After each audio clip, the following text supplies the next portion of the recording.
Thank you, and thanks to Cameron and everyone else involved for inviting me to come talk. I'm obviously here to talk about WCAG 2.1. How many people are already using WCAG 2.1 in their work? That's about what I expected. How many people expect that they will be using it at some point in the not-so-distant future? All right, so some combination of optimists and people expecting that it'll be incorporated into rules in the future. So I wanted to start out first by just stating flat out, so there's no accessibility standard that addresses every user need. So we've got people with a variety of different types of disabilities as well as combinations of them. So whether you're a person who's blind or low vision or deaf or hard of hearing, or you have some type of cognitive disability, or any of the different, many different types of disabilities, if you meet WCAG 2.0 and you finish your website and you say, yay, we've met WCAG 2.0, we've even done it at the AAA level, you can't say that your website is accessible to everyone.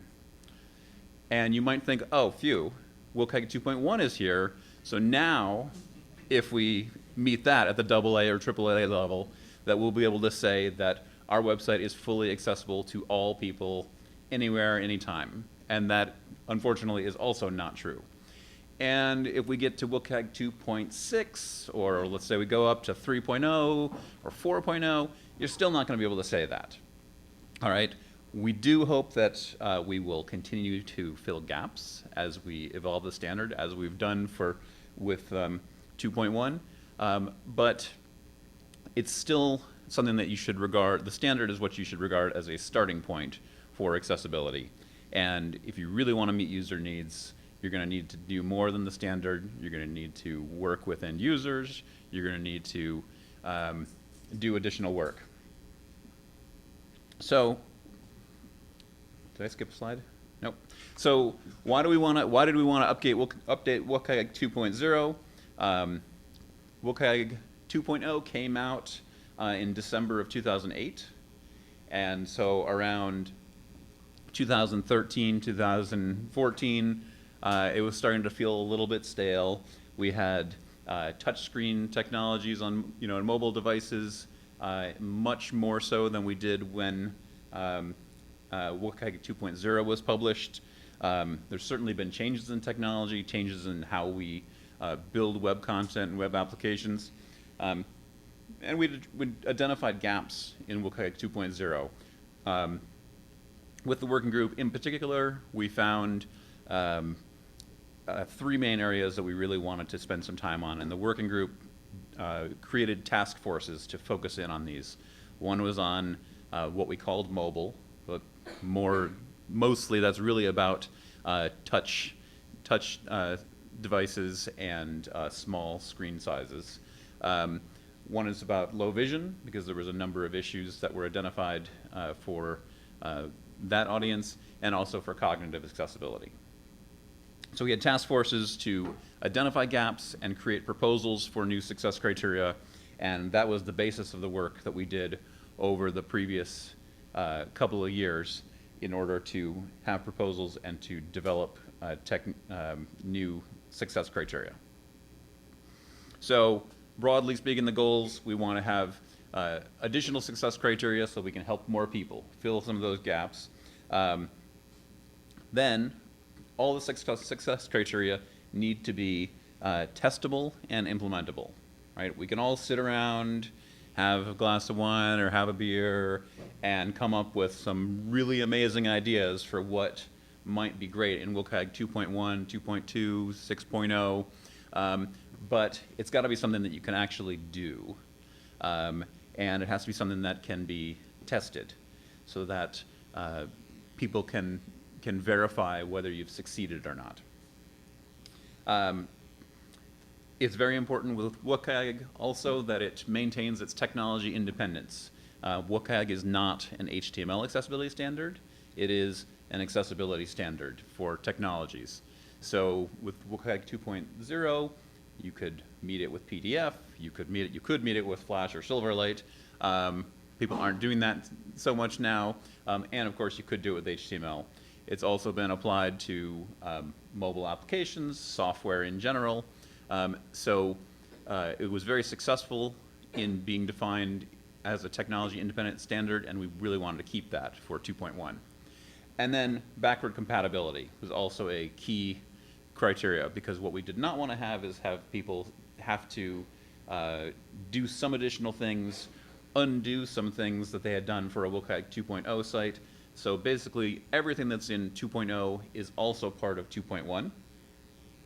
And there's some additional criteria that are added to 2.1. So the question that people ask often is, do my sites, do my web applications need to conform to WCAG 2.1? And the answer is very much dependent on where you are working, what you're doing, and whether there's been any rules that have been put in place.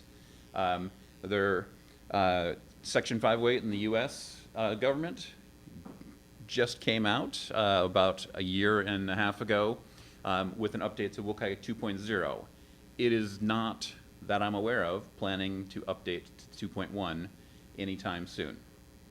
So if you're in the government, 2.0 is what you are going to be measured on. You, of course, can still use 2.1. You'd be going above and beyond 2.0. If you were in Europe and you're building a public sector site, there is a new rule in place and a new standard. So the EN 301549 version 2.1.2, which just came out, does integrate WCAG 2.1 into that standard. So it is being adopted. That will, we expect, continue to be the case.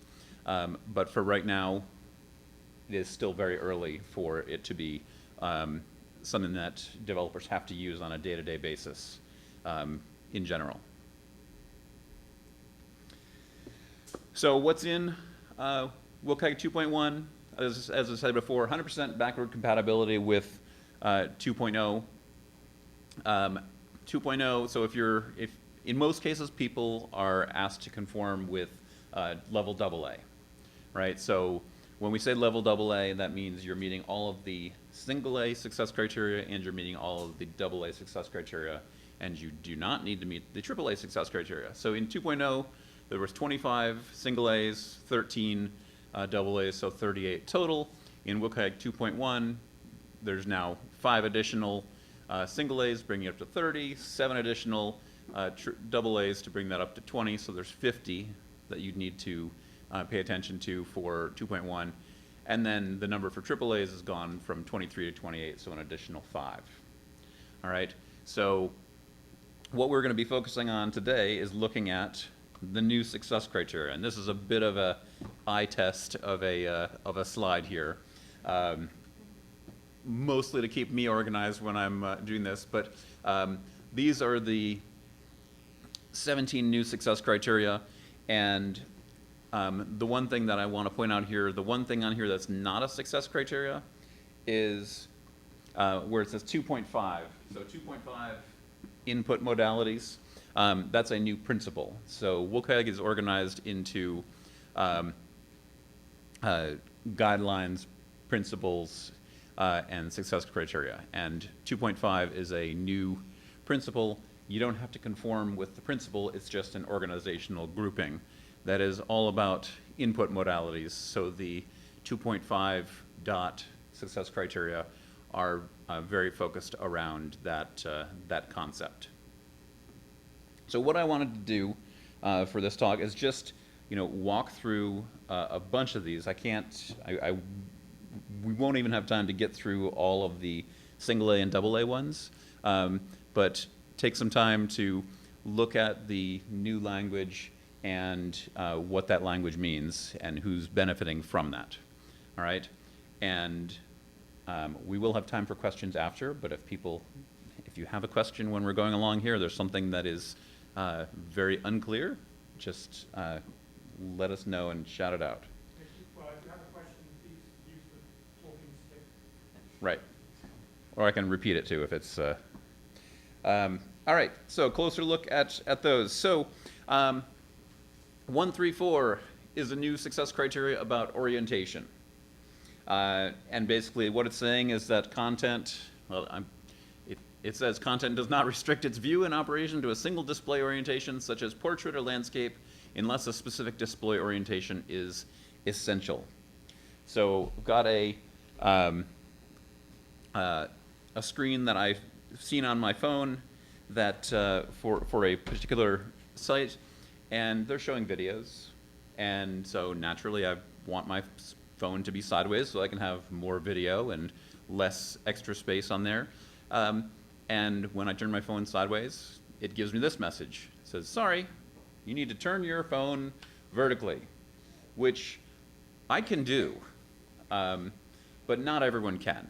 You have people who have devices, whether it's an iPad, whether it's some other screen device, whether it's a phone, and they're in a wheelchair with it mounted, or they're whatever their setup is, but they can't easily rotate their device to be one orientation or another. So they're choosing the orientation that works best for them for what they need to do most, and that may be determined by a variety of different factors. But what creates a problem for those users is if you make a website or a web application, or you make a mobile application that insists that you must have it oriented in one particular way. There are specific scenarios. So if you're making a piano application, is the example we always use, where it's needs the space. There's not enough room width-wise on your phone. I'm not sure how many people are playing piano apps on their phones. Anyways, I'm not. I don't play piano. But you have to make a pretty careful argument about why it's essential. Why is it absolutely critical that the device is mounted in a particular orientation?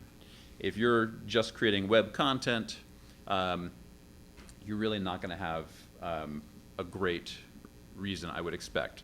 So by and large, most people, if you're building a website, you'd have to actually try pretty hard to break this one.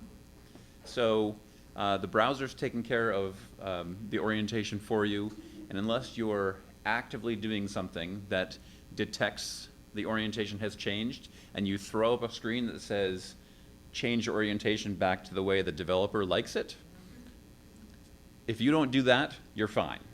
So this one is shouldn't be a problem for most people. So what if there's a case where... What if there's a case where especially with mobile devices, like the orientation, using it in landscape gives you a lot more real estate. So I think of things like games or certain creative tools or coding, something that's like Scratch, for example, or something that's doing where having it that small makes it pretty much not usable to the average user. Like, are there exceptions to this, is what I'm asking? Or does it make sense to then limit completely that, that breakpoint and say, okay, well, then you have to use something that's bigger because, it's not usable in portrait mode? Yeah, so there's not anything hard and fast that says if you've got something that requires, 400 pixels or more of screen real estate to do,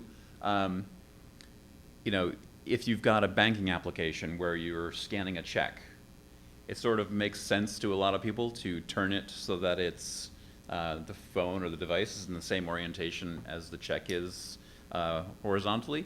And I think that's one that a lot of people in the group have thought of as an example, along with the piano, as one where you kind of think, okay, well that's, kind of makes sense.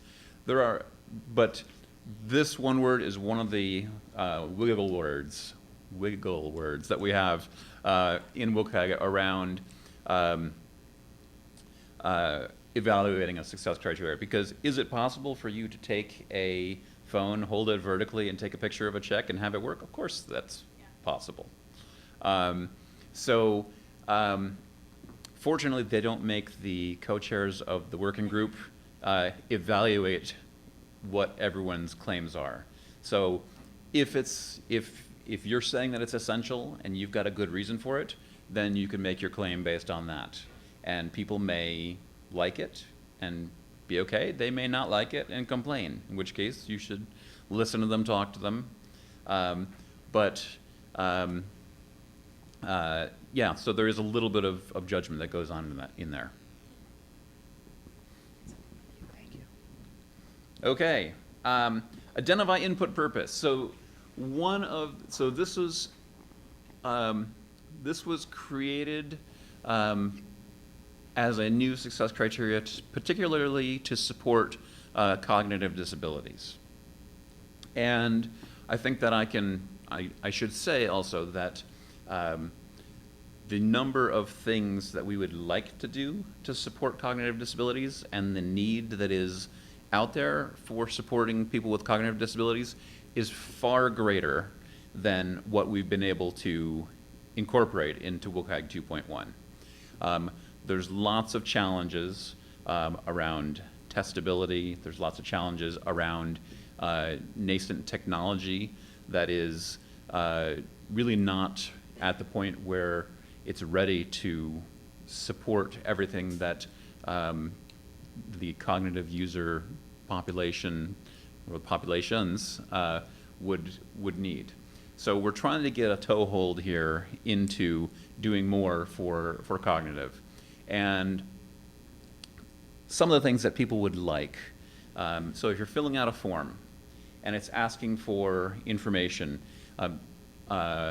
so that you got labels on those controls and it's asking for your name, or maybe it's asking for your first name, or maybe it's asking for your surname, or maybe it's asking for any other input that it might be requesting. And it was identified for the working group through the task force that there was a lot of confusion that people had, either because some people with cognitive disabilities may not be as good at reading the written word, and what they really want is they want graphics instead to depict what is requested by the form, or they want to be able to have the same phrase that's used, so that they don't ever want to see surname, they want to see last name, because that's what is going to work for that user and their needs. So what can we do about that?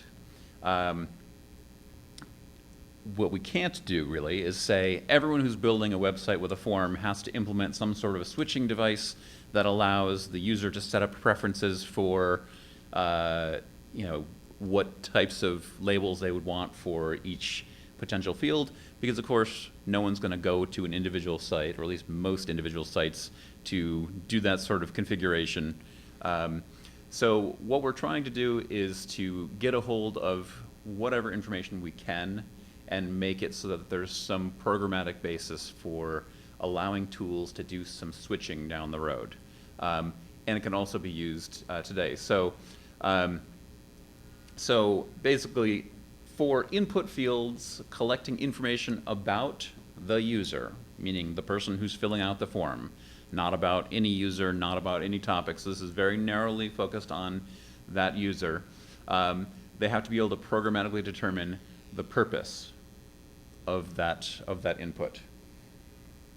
And this is connected to the purposes that are defined are the ones that are defined in the HTML 5.2 autofill feature.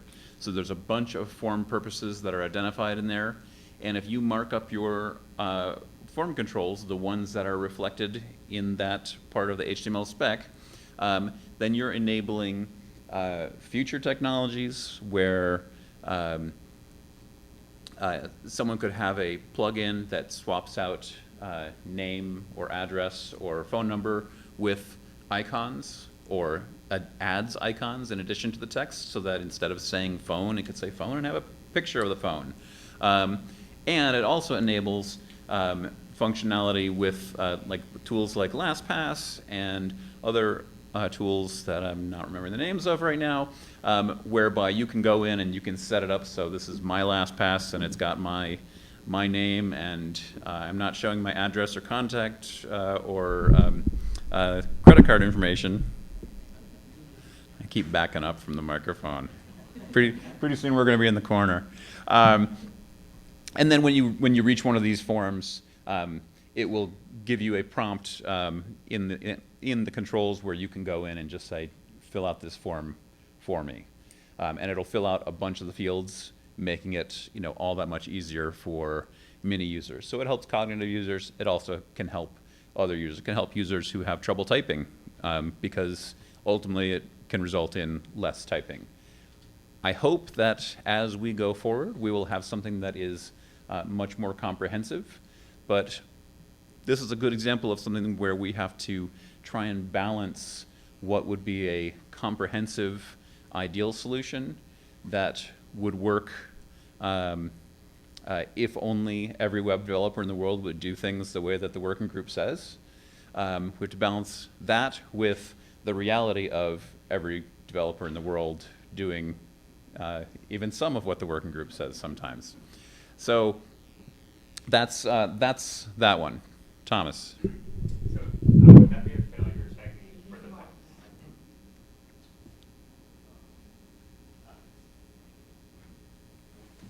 Would it be a failure technique for 1.3.5 and 2.1 for the phone number one on the HTML5 if you didn't mark it with the attribute? Yes. Because okay, so if those attributes are defined, Yep.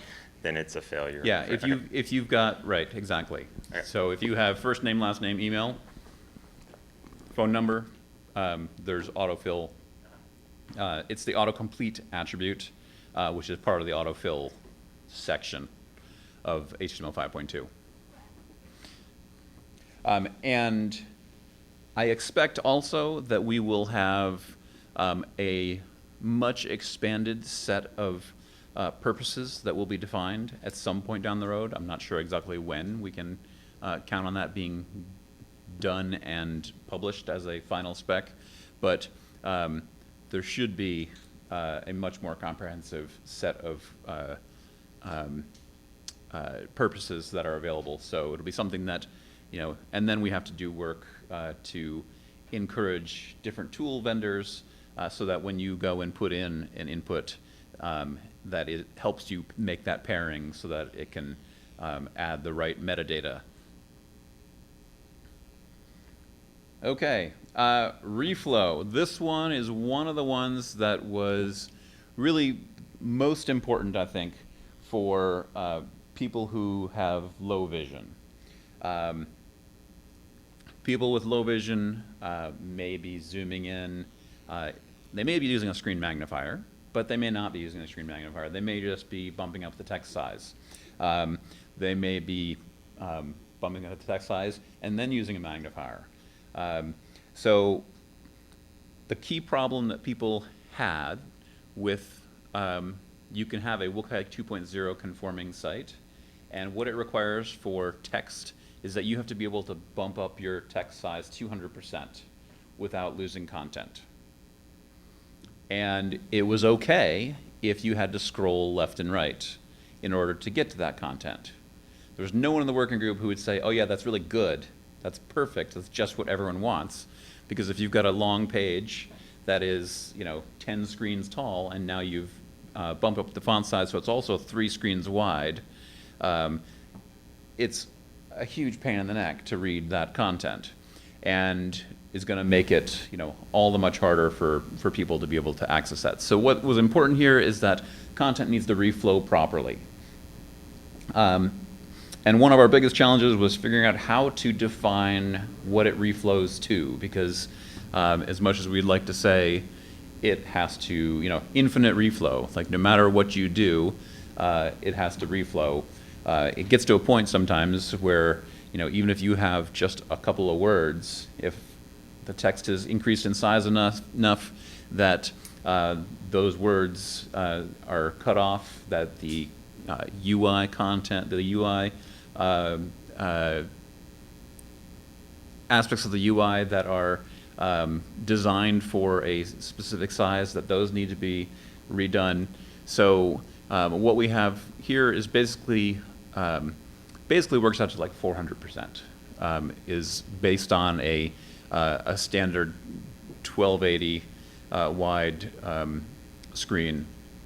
And there's different versions for vertical or scrolling content because it's an international standard. So if you have text that is vertical instead of horizontal in orientation, it's the same problem. If you have vertical text, it will typically wrap vertically, and if it runs off the screen and you have to scroll vertically as well as horizontally to read it, you have the same problem.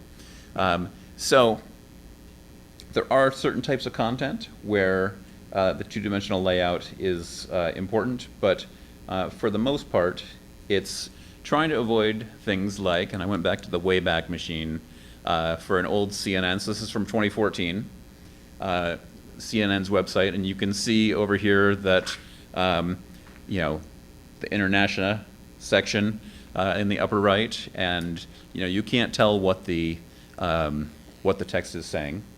Something about brushing off. I think it was about the veto power at the time. Today, CNN is using responsive design, and if you, and this was taken from the same screen, so they're doing a much better job of reducing some of the UI. They're moving certain items into the hamburger menu up there, and that's okay. So if you have a nav bar with 10 items and you increase your text size 400%, or you reduce your window to that width and the responsive design kicks in, it's okay if you hide some things. Shouldn't use the word hide probably, but if you put some things into the hamburger menu, that's okay. What's not okay is if you just get rid of things, which I think in general doesn't play in the content providers' benefits either. They want people to read their content, so it's there. One thing that's actually very interesting that is worth keeping in mind, that when you're building in breakpoints using responsive design, we've seen examples where as you bump up the font size, the text gets smaller, or you bump up the zoom, the text gets smaller. And that can happen depending on the number of breakpoints that you've got. It can happen multiple times. The text gets bigger until it reaches a breakpoint, and then the text is designed to get smaller. And that is something that that is very hard to write a rule around, but we'd encourage you to make sure that you're thinking about that if you're designing breakpoints, that the goal for a lot of people is to get bigger text. And it's not a bad thing that the text is bigger and there's less of it on the screen. That's what people were trying to achieve when they zoomed in a lot.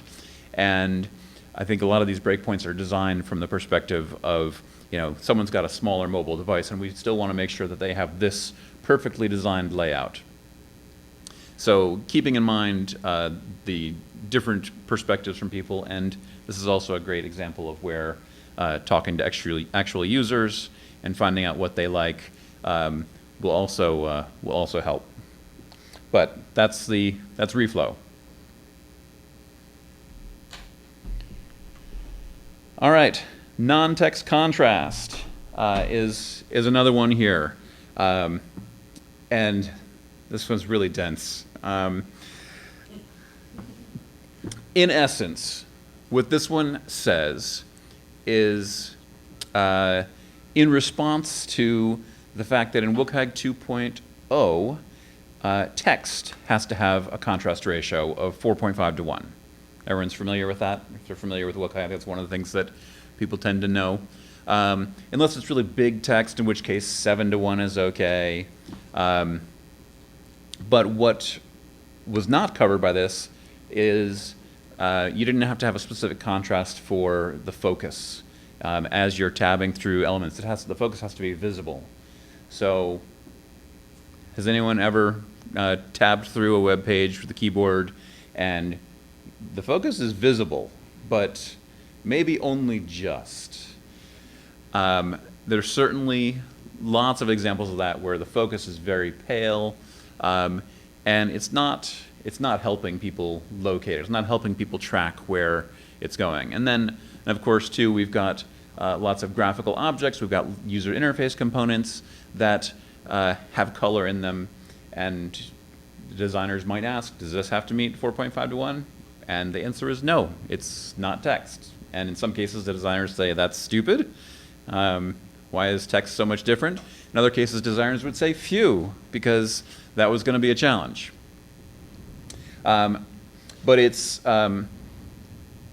gets really difficult, particularly with graphical objects, because when you have very complex graphics, you can have very busy graphical content in there.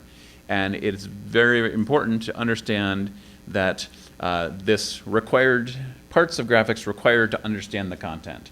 So that does not mean that every single pixel of a graphic needs to meet the contrast ratio. It just means that the parts that are necessary.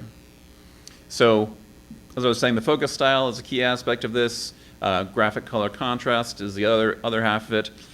My question to you, so what do you think?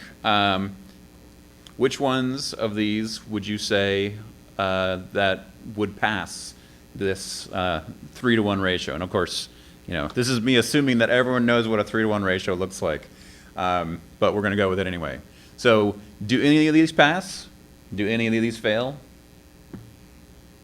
And I say for this one, you don't need to wait for the microphone, just I will repeat what people say.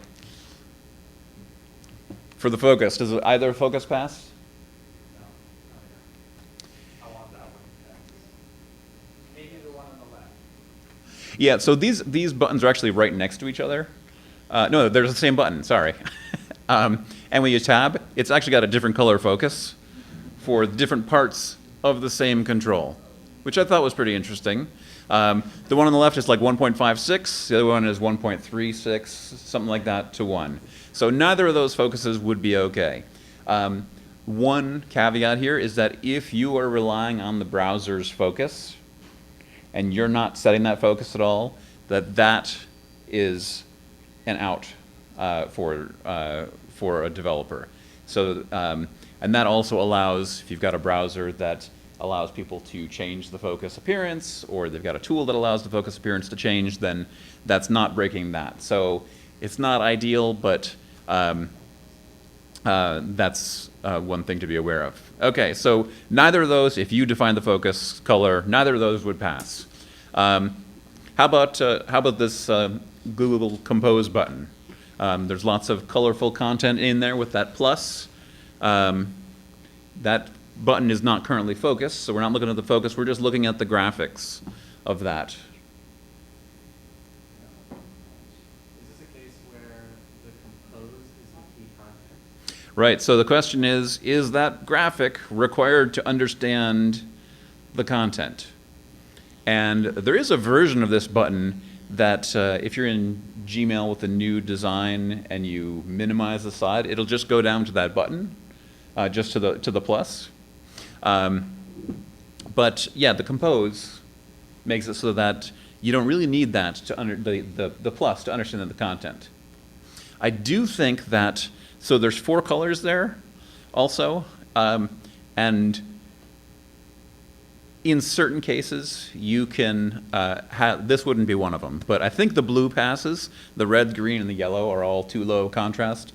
There are certain types of control of graphics where basically what you might need to do is look at it and say, okay, this is comprised of a bunch of different colors, and the part that's too low contrast is this. So if I ignored, let's say that the blue passes, if I ignored the red, the yellow, and the green, would I still know what that's for? In this case, I would say no. It would just look like a strange minus sign.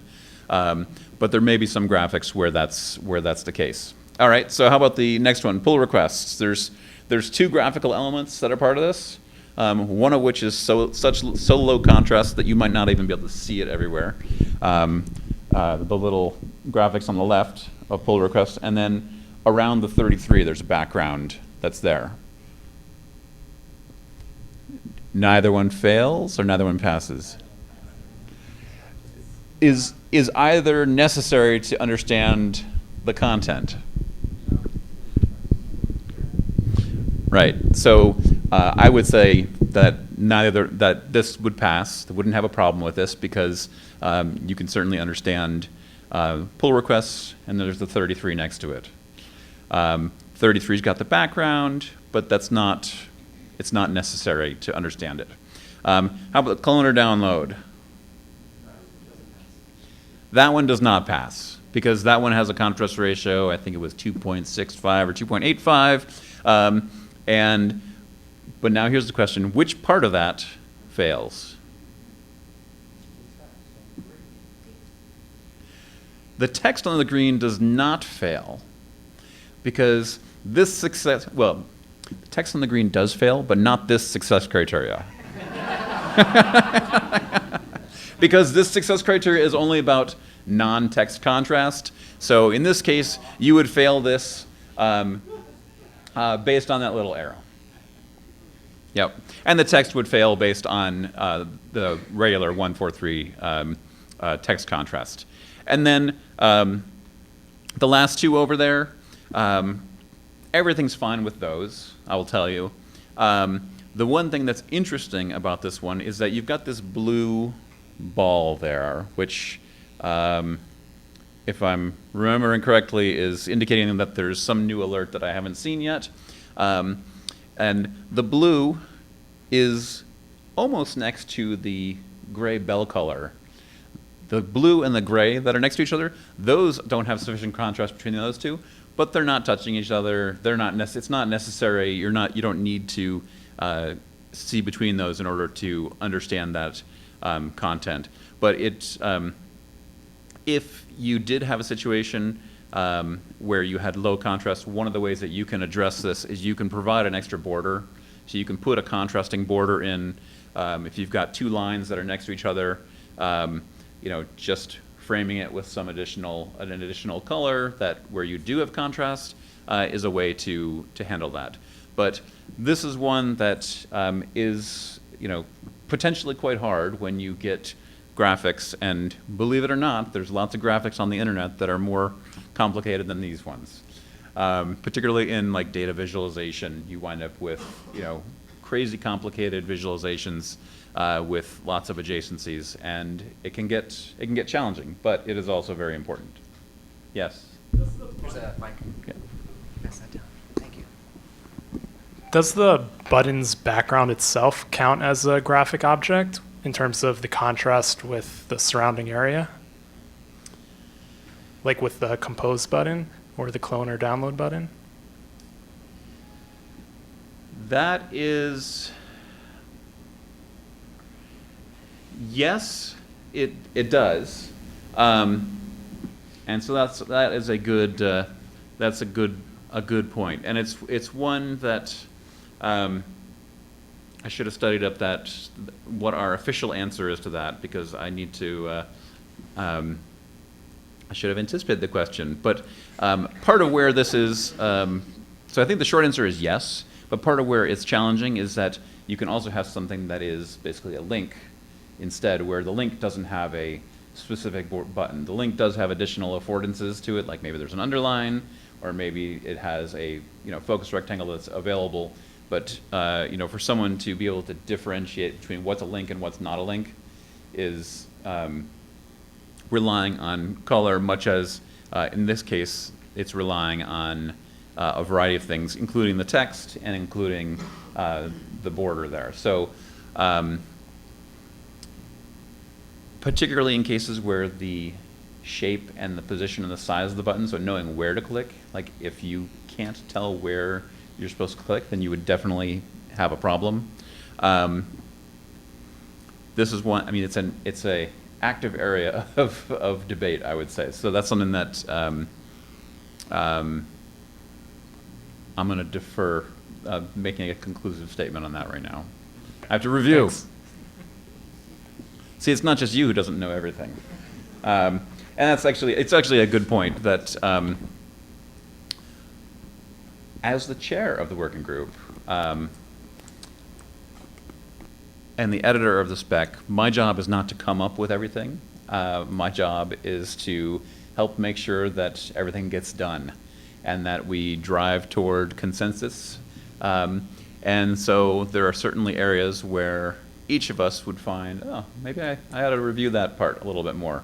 And so that's one of them. But all of WCAG 2.1 was done by a large working group, of 60 or 70 people working, and varying levels of effort. Some people put in crazy hours. Some people chime in at just the right moment with some aha. It's really a major group effort. All right. So with that great answer, I'm going to move on. Text spacing. So when we were hearing from the low vision task force, this was another area where we were hearing that WCAG 2.0 had inadequacies. And part of the challenge was around users not only want their text to reflow, but they want to be able to do additional tweaks to the appearance of it. When we started reviewing this, it was a longer list of users need to be able to change their font size, they need to be able to change line height, character spacing, word spacing, letter spacing, the color, the background, like every aspect of the text, which is of course all possible. But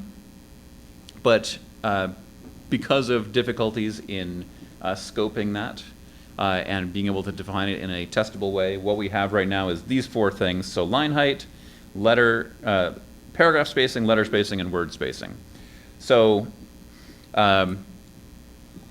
speaking in CSEs, so it's line hyphen height property, letter dash spacing property, word dash spacing property, and for a paragraph, margin bottom would be one way of doing that.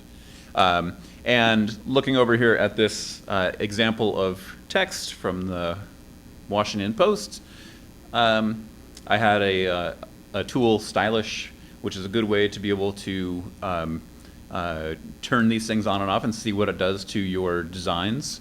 You can press a button, and in this case, that's all I have in there. And you can see that that text takes up more space, which is expected because the line height, letter spacing, word spacing, and paragraph spacing has been increased. But ultimately, if that's what a person needs in order to be able to read the content, then that's what we want to be able to support. So in most cases, this is not a terribly difficult thing to support, but it requires that you're looking at how your CSS is structured so that when the user does these things, much like with the reflow, that you're not filling that text into a fixed width container for horizontal text, and that you're not constraining it vertically as well, because if the text gets bigger or more space between it, it's going to be longer. So your designs need to be able to adapt to accommodate that. And a failure for this would be if if a user changed these settings and the text, all overlapped. So if you had a 2-column layout and the middle portion of the text in both columns suddenly was overlapping and you couldn't read anything, that would be a problem.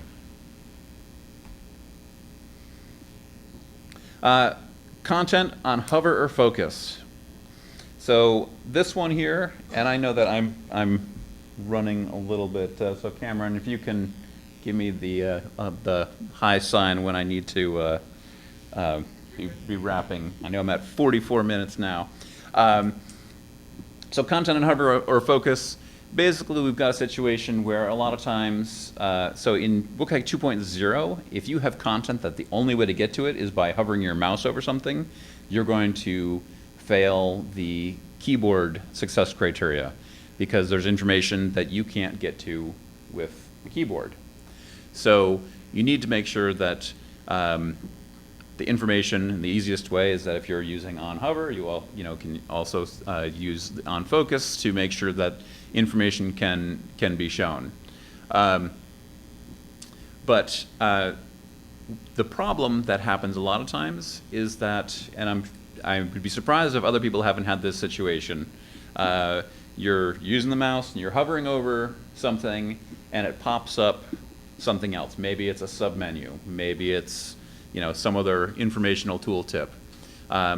And I really need a little animated GIF to show this, but up in the upper right, so this is just a garden variety tooltip, and when I hold my mouse over the blue link text, you can see it, but if I try and move my mouse up to the tooltip text, it disappears because I'm now off of the target area. So why is that a problem? If you're a screen magnifier user and you are bumping up your screen size and you're zooming in a ton, it may be that what you see on screen is just a few words, right? The text is enormous to someone who doesn't need it, but it is just the right size for someone who has very low vision. And that user might be able to see, oh, I can see this little bottom of this black thing, or I can see part of this text that's up there. Maybe I can just see the bottom part of the text, so I know there's text there. When you're using a screen magnifier, the way that your viewport shifts on your screen is you're moving your mouse or your keyboard focus in order to shift that viewport so you can read that text. So someone who's using a screen magnifier likely needs to be able to move their mouse over or near the text that they want to be able to see in a magnified way. And so if moving your mouse toward that text makes the text go away, that creates a big problem for people. For me, it's on my child's school website where it's just a submenu and you have to carefully navigate down this narrow strip to stay in the area in order to get to the submenu. And I mean, that's annoying for me, and I'm not zooming in my text. It's just, but if you can imagine someone who's trying to do the same thing when also dealing with substantial magnification, it's a huge problem. And then also, someone who's a keyboard user, they also need a way to get hovered content out of the way. So in this lengthy success criteria, there's a few different things about tooltips or hovered content being dismissible, as well as hoverable, and being persistent. So one of the things that's annoying is that if the tooltip stays there, but then it goes away after 3 seconds, because everyone can read the tooltip in 3 seconds, right? Of course they can't. So having the tooltip stay there until the user wants to have it go away is great. But then you also have to allow the user a way to make it go away, because, as in the case of this Harvard Medical School table here, where it's got complex, lots of information about this, now someone can't read the rest of the table unless that goes away. So how do you read this as well as not have the tooltips in the way? So you want to be able to have, when you're designing a pop-up system, be able to have a way for it to appear, stay there, and be made to go away at the user's direction. If you are just using the standard title attribute and there's tooltips that pop up as a result, that's not covered by this success criteria. It's not something that you're necessarily actively doing. So that's something that you don't need to worry about in this. It's just more about when you're doing something much more complicated. Whoa. All right. Character key shortcuts is another new one. This is very helpful for users who are using speech technology. So if you, I'm sorry, did I say, is this single key shortcuts? Oh yeah. So single key shortcuts, have people use Gmail, you've noticed how you can type a certain letter, whether it's D or K, and it will do something. I think K is the one that will archive a message. And part of the problem comes in is that if you're a speech technology user, your interface to the computer is through your voice. And the example that we've had is that you're working away and someone comes in and you say, hi Joe, or hi Kim, the speech technology is sending individual keystrokes through to your system. And if those individual keystrokes map up with a shortcut that you've implemented in your web application, so you can wind up wreaking havoc in a web application for someone who's using speech technology because you're trying to put in keyboard shortcuts, presumably to make the application more accessible and easier to use for a variety of people. So single key shortcuts can cause problems. Gmail does a great job with this one, allowing people to turn them off. They could do a better job by allowing people ways to add a modifier key, for example, so that the user could remap the shortcuts to something including a modifier key, which will still provide people the shortcuts, but not create the problems for someone who's using speech. This is also something that if you're creating content for a website, you're unlikely to have this problem. If you're designing a web application, and it's something you need to keep in mind.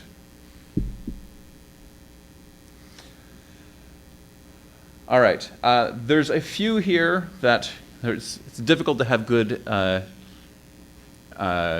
demonstrations for, but so I'm going to fly through a couple and try and keep myself on time here too. So pointer gestures, basically the idea is that in WCAG 2.0 we have everything has to be keyboard accessible. There's nothing in WCAG 2 that says that everything has to be mouse accessible, or everything has to be accessible using whatever input modality people want. And at some point we'll probably have a construct within our accessibility standards that speaks to input modality in some more elegant way. But for right now, we've got a variety of input related items here. So if you've got functionality and it's on a touch device and it requires that users use three fingers to swipe, or it requires that they do a specific gesture, really what this one is asking for is that everything should be able to be done with a single pointer.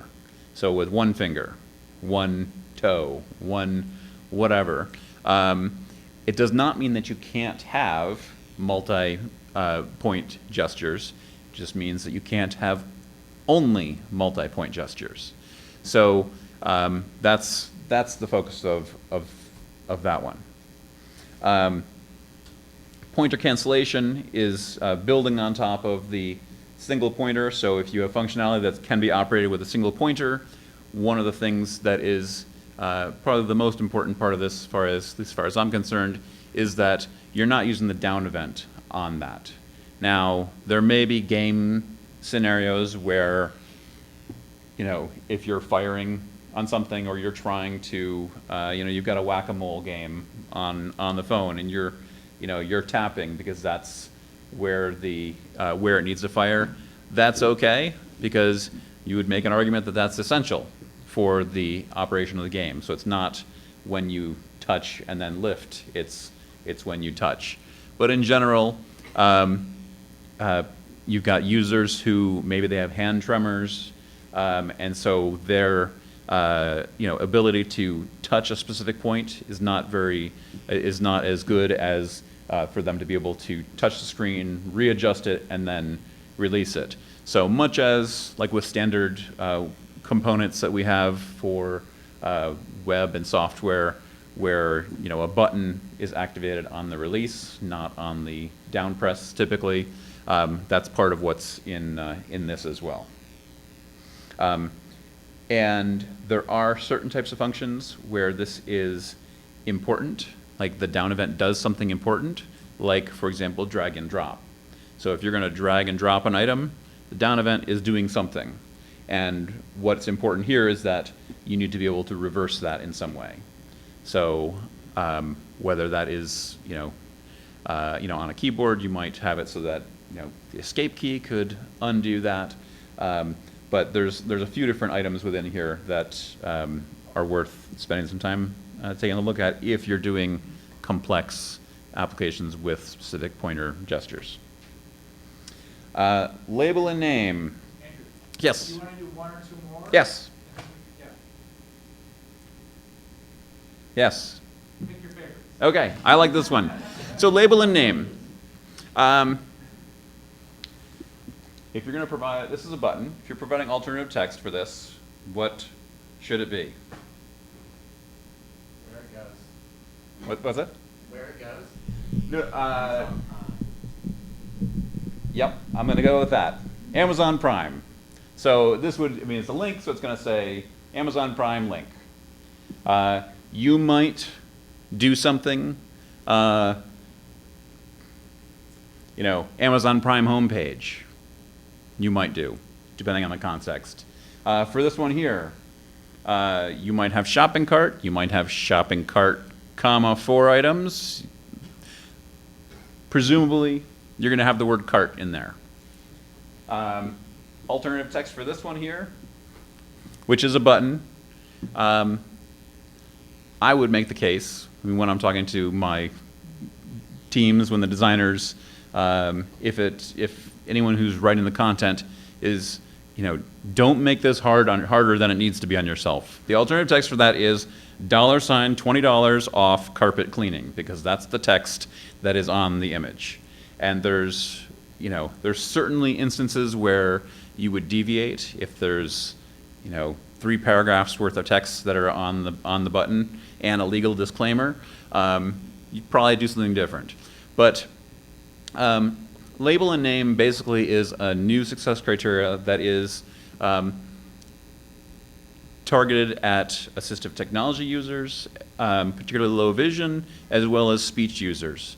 In that, if you're a speech user and you want to say, click the Amazon Prime link, if this is named 40% off whatever, it's named something else, then the speech technology has no clue about how it'll say, you know, can't find that. So then the person's tabbing to get to it, and it's going to take more time.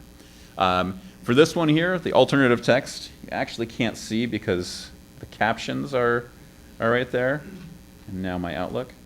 So Alt save $20 on carpet cleaning, which I would say fails, actually, because the other one, it says save $20 on carpet cleaning as opposed to $20 off carpet cleaning. The success criteria does not say that you have to have the text at the beginning, but that is a best practice.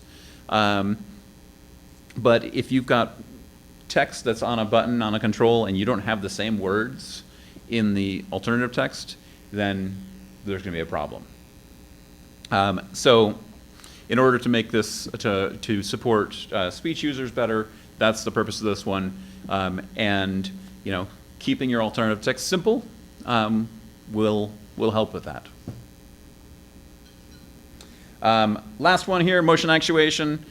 This one really applies most to today. It's much more to mobile devices, and, you know, increasingly where there's an API for motion sensors of varying types.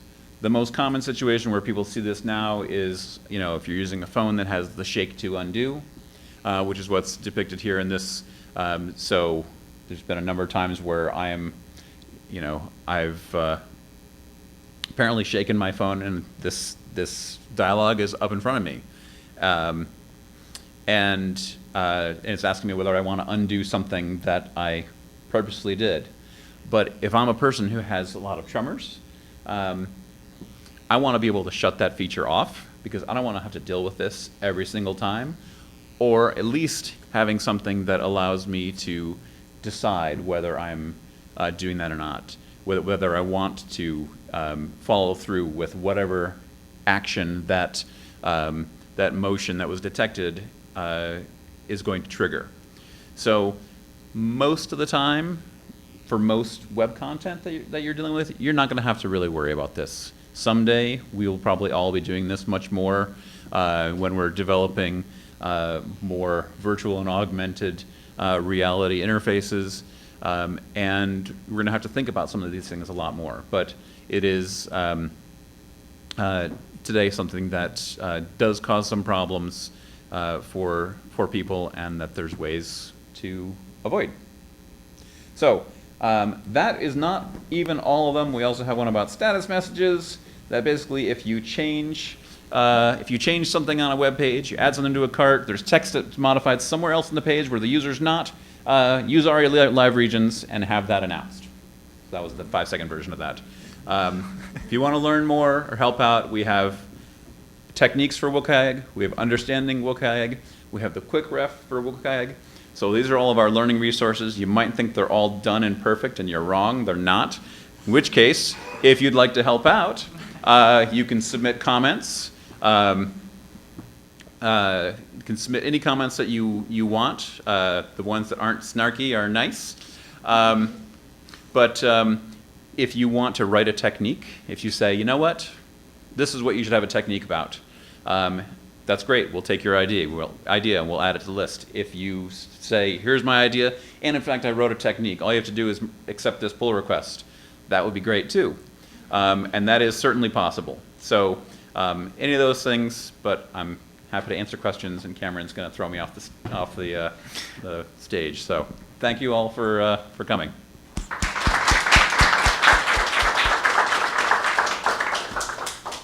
Thank you, Andrew. We're going to open up for questions. We can take about 20 minutes. So if you have any questions, raise your hand and I will bring you the microphone. Please use the microphone because it's helpful for Mirabai, and it's also helpful for people in the room who may have trouble hearing. So who's got a question? I think I saw some. Yes, right over here. Oh, yeah, you next. Really quick, I just wanted to know, can you post these links in the meetup group, or? Sure. Yeah, If you send them to me, Andrew, I'll post them. Not all of my images have alternative text, so I'll be adding that before I share the slides with Cameron, but I'm happy to share the content.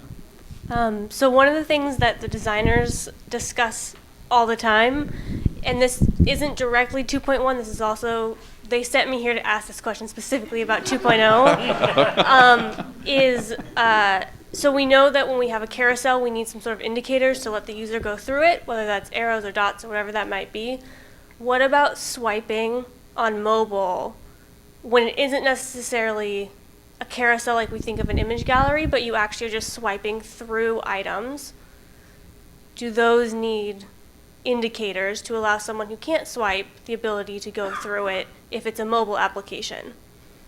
So you've got a mobile app and you can swipe to get through some content. A specific example, and if anyone works at Google, I don't mean to call you out right now, but we said something nice about them earlier. It all balances out. If you go onto flights.google.com, up at you can there's tabs going across, and the tabs, because you're on a smaller device, do not fit, and so you have to swipe in order to get to the tabs that are at the end. Those tabs don't have any sort of arrow in order to access that. Is that still considered accessible because the only way to get to it is to swipe or to go through the tab index using the keyboard? Right. Well, there's a couple of things, and sometimes it's hard without seeing the example and knowing it. So question one that I thought you were going with is, so you've got a mobile app and there's interface that you can swipe on. Does there have to be something that makes that swiping discoverable for users who might not know it's there? And from an accessibility perspective, the answer I would say, and I should preface, any answer that I say is that's just what I'm thinking at that moment, and I'm perfectly happy to be convinced otherwise. But I'm not, making rules. I would say that's it's general usability because, whether someone's disabled or not, they may not know that they need to swipe. So needs to be ideally there'd be some indication so that someone would know, okay, I need to swipe here to get to more content. That I think is separate from if you have content that the only way to get to it is to do a specific gesture action. And I guess I would need to see the example, but like if literally the only way you could get to it was by swiping, so that if you're a screen user, you know, whether you're using TalkBack or VoiceOver, if you can't get to it unless you're also swiping, then yeah, that would be a problem. I'm not sure offhand what that would fail, but I mean, I'd be happy to look at a specific example. The design too. team would appreciate that. All Yeah, right. it's debated. Cool. Any more questions? Yeah. In one of your first screens, you have animation labeling like AAA. Can you talk a little bit about that? So there's a AAA success criteria called animation from interaction. And this is focused primarily around like vestibular disabilities. So if you can think about, I should bring up the text to see what it actually says. But if you think about times where you scroll and most of the content moves at one pace and the background or something else moves at a different pace, or there's some other type of motion that the user wouldn't necessarily expect. And that's something that has been identified as causing problems that can be triggering for someone with a vestibular problem to be able to, because it may make them nauseous or cause problems. So the idea with that one is just to be able to turn it off, animation from interactions. Motion animation triggered by interaction can be disabled unless the animation is essential to the functionality or the information being conveyed. Yep. We talked a lot about web and mobile. Is there anything new to 2.1 about PDFs that people should be aware of? No.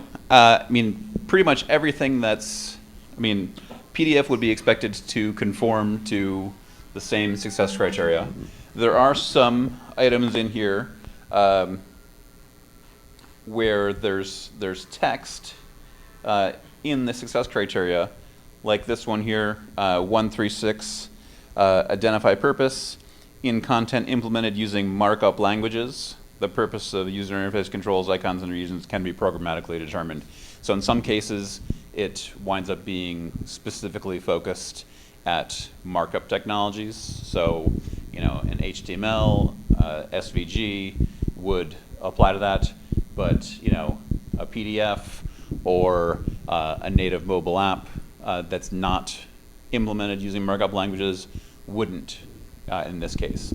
And this is one, this one here is a AAA one. We do have others that are higher than AAA where that's the case, but it's tends to be for things that are, that the only way anyone in the working group or anyone who provided feedback knew how to do anything for was specific to HTML. Thomas has a couple questions from the live stream. Hi, everyone in the live stream. We've got 21 people there right now, which is great. So we've got two questions kind of related. One is from Arthur Brombacher. He's asking about the width equivalent with the 320 pixels. I guess the new requirements around that. Is there anything around requiring something like 16 pixel font as your smallest font? And then H House is also asking any new font size guidance or anything around requirements on font size. Yeah, so the answer to both really is no, in that there's nothing right now that is specifying 16 pixels or anything as a minimum font size, and for the second part, there's nothing else that's I guess the short answer is just no, there's not right now.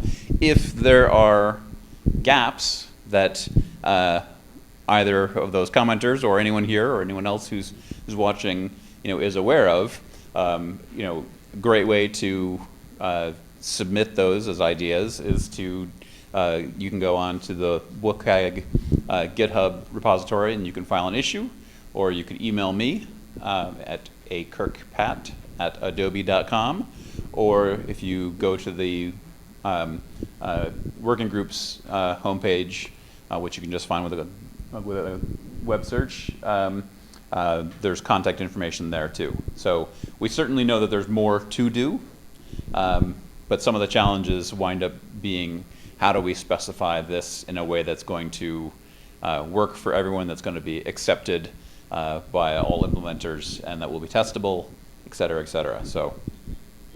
All right, and one more from Damien Cian. How does, this is related to the reflow, the new reflow one. How does this apply to interactive PDF? Acrobat will not allow reflow when interactive turns are present. Yeah, that's going to be a problem. Yep.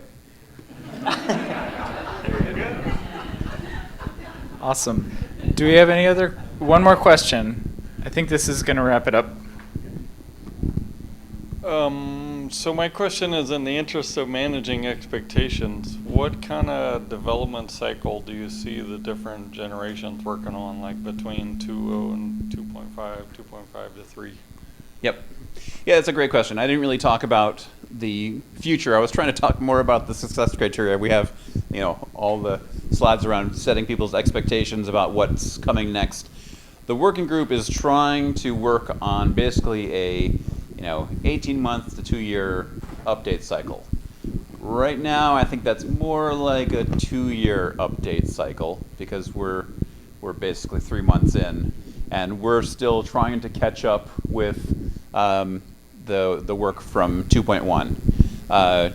To be perfectly candid, I think that we're behind on development of techniques and further refinements of the understanding documents. We've got a bunch of issues that we have to respond, and we don't have enough good techniques that the working group has accepted at this point in time. In the future, it is my hope that the working group will do something that it didn't do last time, and basically say, in order for a new success criteria to be introduced, we have to have the success criteria text, we have to have 3 techniques or 2 techniques or whatever, and we have to have the understanding content. And then once that's all done, then that stuff can go in as a unit, and then it's got the resources that are needed, for people to understand and begin to digest and learn about the criteria. So right now, we have understanding content for everything. We're weakest on techniques. So if you like writing techniques, or you think you might like writing techniques, we'd be perfectly happy to have you come help with that. I think there is a lot of great information there, but there's just more that we need to do. Thank you. Thank you. So thank you so much, Andrew. I did want to end a little bit with just, again, acknowledging all of Andrew's work on the Web Content Accessibility Guidelines. As someone that uses the Web Content Accessibility Guidelines pretty much daily in the work I do. You really got to acknowledge how much work goes into building these success criteria and building consensus. When you talk about working with 60 or 70 people and getting everyone to agree on a point, that's a lot of work, a lot of effort. And, as you mentioned, a lot of work still needs to be done, but so much of the work that has been done by this group is what I think really does make the change, right, in getting technology to be more accessible. When you look at the Web Content Accessibility Guidelines 2.0, and you look at what's happening currently in the world with a lot of lawsuits and litigation around technology not being accessible, there would be no way to defend this or make a point or a case about this is not accessible, if this work wasn't done. So, my point too, to anyone that's ever wanting something to change, or you really think something should be a different way,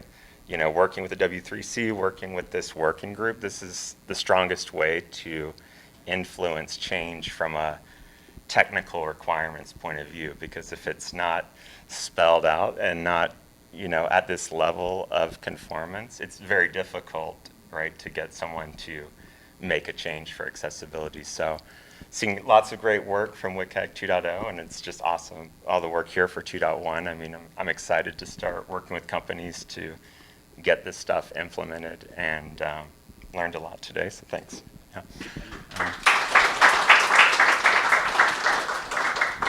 We're going to be having our meetups, the first Tuesday of the month is our regular schedule, our usual schedule, so we are planning to have the next meetup on October 2nd. Want to again say thank you to ThoughtBot, I'm our host here. Love being at ThoughtBot. We're right here. Thank you, ThoughtBot. Acknowledge Mirabai Knight again from White Coat Captioning.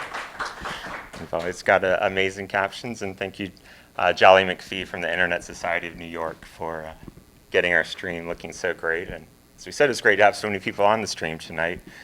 That's one of the reasons we do the stream, is to make sure we're accessible, having the captions, people that need captions, people that can't be here physically in person. We always have that goal, and that's our commitment for this meetup, to be able to provide that and always have that. So if you aren't ever able to attend in person, you can watch the live stream, and we also archive all of the presentations. So if you go to youtube.com/A11YNYC, you can see all of the past presentations that we've had here at the meetup.